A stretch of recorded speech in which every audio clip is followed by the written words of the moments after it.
Kak Kuntat, apa kabar? Baik. Aku pengen curhat nih hari ini nih. Eh, Apa-apa? curhatnya lumayan serius sih. Kita pengen ngomongin masa depan. Weh.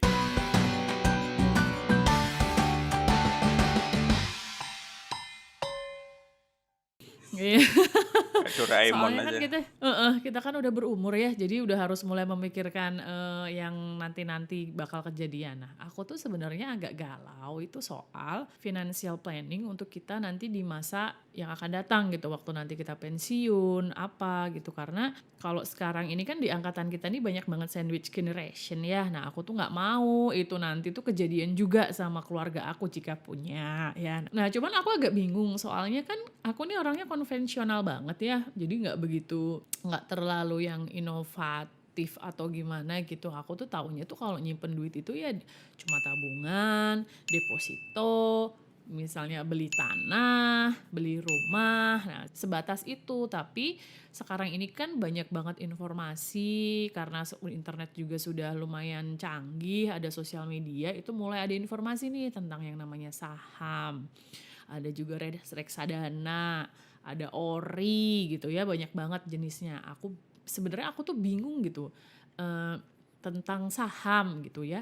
Kalau Kak Kuntet sendiri ada pengalaman nggak gitu, atau tahu lah mungkin, atau malah udah terjun langsung gitu di dunia investasi saham gitu misalnya?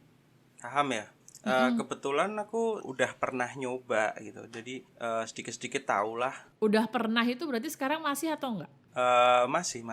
Oh, Jadi berarti sebagian penghasilan buat dibeliin saham sih. Berarti itu rutin gitu ya, tiap bulan misalnya kita sisihin 100.000 gitu buat beli saham gitu. Setiap bulan tuh udah dikasih ininya ya, bagian gitu dari gaji itu sekian ratus ribu atau sekian juta itu untuk beli saham gitu ya sekarang Mas Kuntet tuh.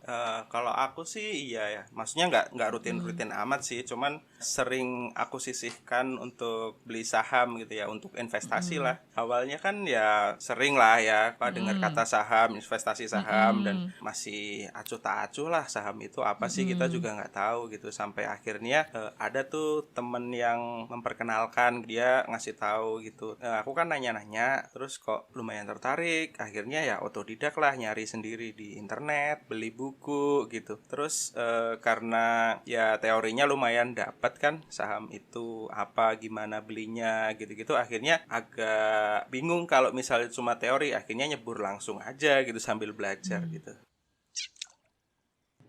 Kemarin itu sebenarnya tuh yang bikin agak lumayan jiper itu juga, kemarin sempat ada kasus rame-rame kan Oh yang iya itu aku ya denger tuh. ya ya Lumayan makanya ada seru. lumayan seru ya gitu.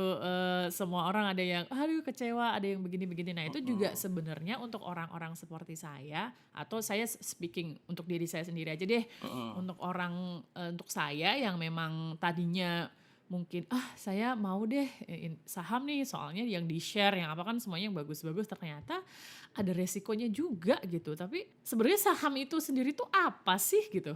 Bagus banget nih pertanyaannya.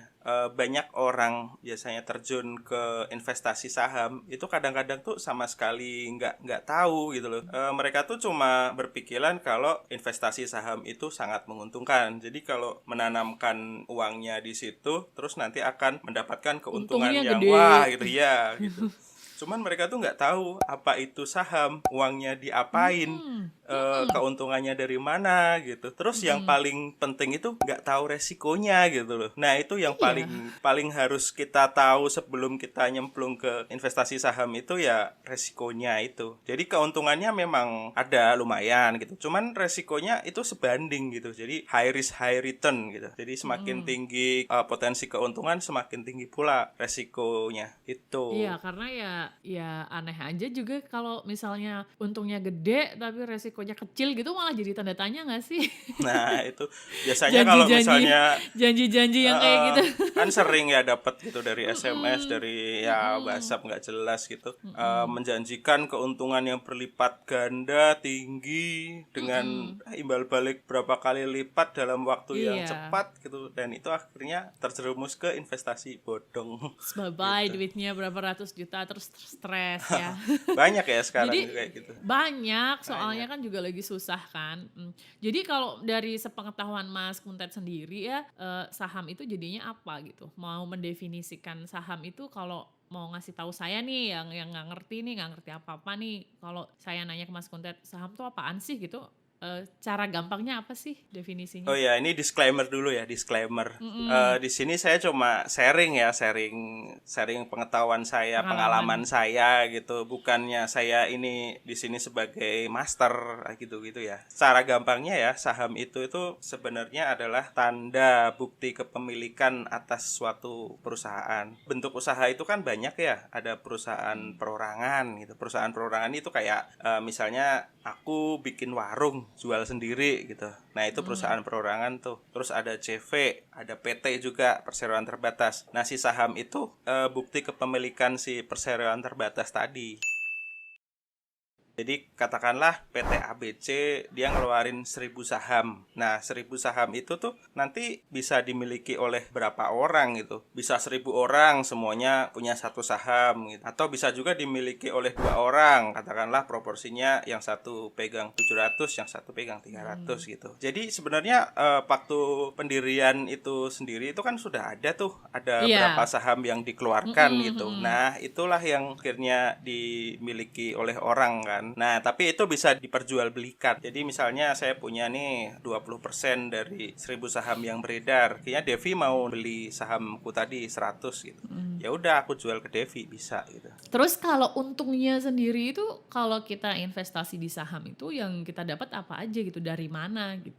Mungkin aku ceritanya pakai analogi kali ya. Katakanlah ada 10 orang joinan bikin restoran gitu ya. Nah, akhirnya patungan dalam jumlah yang sama dengan perjanjian mereka akan menjadi pemilik atas restoran tersebut. Akhirnya berdirilah restoran itu dengan 10 orang sebagai pemilik dan restoran itu akhirnya menghasilkan keuntungan. Nah, setiap tahunnya keuntungannya itu dibagi ke 10 orang itu tadi, dibagi rata ke Sesuai 10 dengan orang. persentase Iya kan tadi karena 10 orang ya. setornya rata, Sepuluh setornya orang rata. rata gitu. Terus ada satu misalnya Pak Andi gitu. Ingin memindahtangankan kepemilikan atas restoran itu ke orang lain gitu. Jadi dia nawarin ke temennya, kamu mau nggak jadi salah satu pemilik restoran ini gitu. Nanti dapat bagian sih, kamu menggantikan aku, tapi kamu ngasih duit ke aku gitu. Nah akhirnya mau dan dia menggantikan Pak Andi di situ. Itulah analogi dari keuntungan saham itu tadi. Jadi ada 2 keuntungan yang bisa kita peroleh dari saham. Yang pertama adalah dividen. Dividen itu kalau dari analogi tadi adalah keuntungan yang dibagikan tiap tahun itu.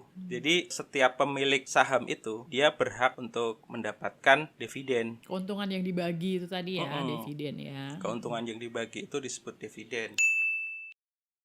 Terus yang kedua, tadi kan ada proses tuh ditawarin ke orang Mhm. buat gantiin. Nah, itu juga sama dengan saham. Saham itu kan sebenarnya bukti kepemilikan ya. Ketika aku ini megang 200 lembar saham gitu. Waktu aku beli sahamnya itu harganya katakanlah Rp1.000 per lembar. Jadi 200.000 ya. Ternyata waktu dijual itu harganya udah naik jadi 2.000. Jadi 400.000. Jadi waktu aku beli 200.000, aku jual 400.000. 400. Nah, disitulah keuntungannya. Saham ini sama kayak barang yang diperjualbelikan gitu. Jadi, waktu aku beli berapa, aku jual berapa, selisihnya adalah keuntungannya. Itu. Tapi bisa rugi juga berarti ya? Nah, itulah potensi kerugiannya itu dari Mhm. waktu harganya turun, ya udah, maksudnya uang yang kita Nambah, investasikan bukan nambah, bukan tapi nambah malah tapi malah malah kurang. turun. Heeh. Iya iya Dan iya itu iya. sering terjadi gitu. Terus yang Heeh. dividen tadi, ya itu kan tadi aku bilang kalau misalnya dividen itu hasil keuntungan perusahaan yang Mhm. dibagikan. Lah kalau perusahaannya rugi, apa yang mau dibagi? Iya. Jadi dividen nggak dapet, terus Kitanya turun. harganya turun gitu kan. Jadi kalau kayak gitu sebenarnya kalau saham itu termasuk investasi jangka panjang nggak sih? Pernah denger trading nggak? Trading, jual beli gitu ya. Jadi secara umum itu ada istilah trading saham, ada istilah investasi saham. Nah, itu sebenarnya mengacu ke jangka waktu kita memegang saham itu tadi. Jadi orang yang trading, dia cuma melihat naik turunnya harga. Jadi waktu beli di harga rendah, ekspektasinya akan akan bisa menjual Dia di akan harga naik. tinggi gitu. Heeh. Jadi karena mindsetnya seperti itu, biasanya waktu beli dijual lagi lebih cepat gitu. Beda dengan orang Hmm. yang mindsetnya itu investasi. Jadi orang investasi Hmm. itu benar-benar orang itu mikir dia beli saham itu karena dia ingin memiliki perusahaan itu gitu. Jadi waktu dia beli saham, dia udah melihat tuh ke depan, perusahaan ini bagus gitu. Keuntungannya naik terus nih, bisa menghasilkan dividen yang bagus. Harganya pun naik terus. Ya udahlah, mau investasi di situ gitu. Orang-orang yang memegang jangka lama itu biasanya disebut investor. Dan biasanya bukan biasanya sih, seharusnya investasi itu dengan dana idle. Jadi jangan utangan terus dibelikan ya. Jadi Iya. kita kan namanya juga Baru mau nanya investasi. aku. Baru mau nanya aku. Iya, jangan-jangan ini bilang tadi mau investasi ngutang dulu ya, nggak mungkin kan Iya, ya? ngutang bank gitu Ah, ya, buat bayar bunganya aja nggak nutup.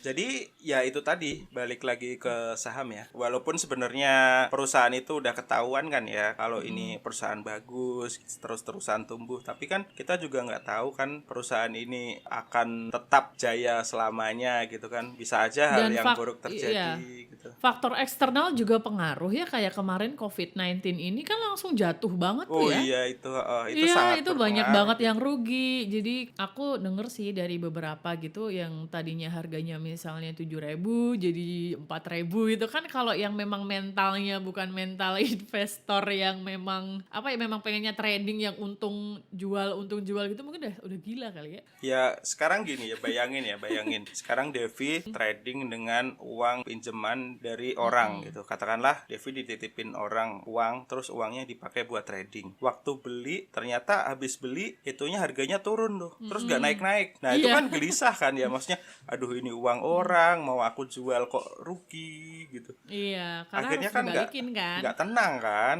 Akhirnya ya itu yang bikin galau kalau orang investasi saham. Terus yang kedua kasusnya, ini ada uang yang memang disisihin untuk investasi gitu, terus diinvestasikan buat beli saham, terus turun gitu ya. Karena itu kita anggap uang idle gitu, nggak harus dikembalikan ke orang dalam waktu dekat atau buat apa, ya udah kita masih relatif lebih tenang lah ya, Ya karena mungkin nggak harga pakai duit tabungan gitu yang emang sebagai jagaan kita gitu. tabungan kan sebenarnya Kita diperuntukkan untuk kayak sesuatu ya. iya, kayak dana darurat apa Dana gitu kan. darurat, itu Sebaiknya jangan itu. jangan ya. Jadi ada layar-layarnya tuh. Iya, Ini kebutuhan kita sehari-hari, dana hmm, darurat, tabungan tabungan, barulah dana buat baru investasi investasi. gitu.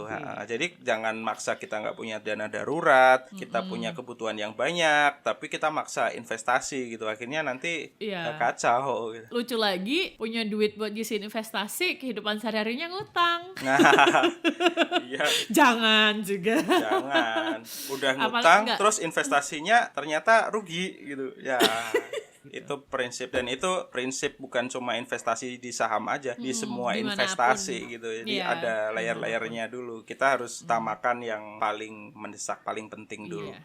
Terus kan kemarin tuh yang pas rame-rame itu kan ada istilah namanya saham gorengan. Itu kok terdengar lezat. Itu apa sih?